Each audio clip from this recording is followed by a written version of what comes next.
Thank you, Madam Speaker. And I want to thank Chairman Engel for his leadership that he's provided in making sure that we develop a good working relationship with the Republic of Mexico. In fact, a few months ago, we also passed the U.S.-Mexico Economic Development bill that's over in the Senate. And now today we're passing a tourism bill that will be used to promote this important relationship. So I want to thank the chairman for his leadership. I also want to thank the ranking member, a friend of mine who is also with me in the U.S.-Mexico Interparliamentary Group. And I want to thank him because as a Texan, he also understands this very important relationship that we have with Mexico.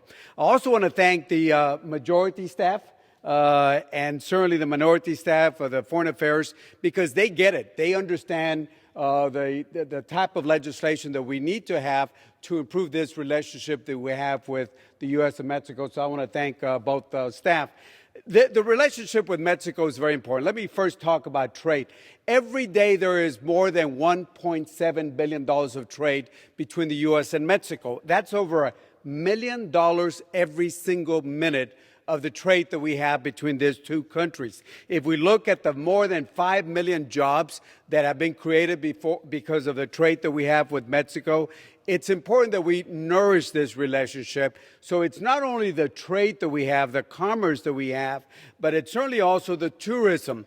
In 2016, we had over 19 million Mexicans that came over and spent over $20.5 billion at our restaurants, at our hotels, at our malls, our stores, a lot of money that has been spent here in the United States. But the last couple of years, we've seen a different trend.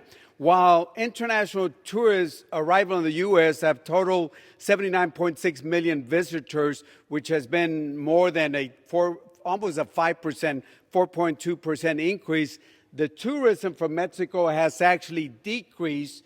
And again, for different reasons. Again, if we call them murderers, rapists, and other words, they're not going to come and spend the money. So we have to make sure that we get our friends of the South to come back and spend money because, again, in 2016, Mexican tourism to the United States peaked at almost 19 million, which means that 1 out of every 4 international visitors, that's almost 25% of the tourists coming from across the world were coming here to the United States. So this is what Chairman Engel and my good friend, the ranking member, Michael McCall, we're trying to make sure that we get this tourism back because, again, it's good for our economy.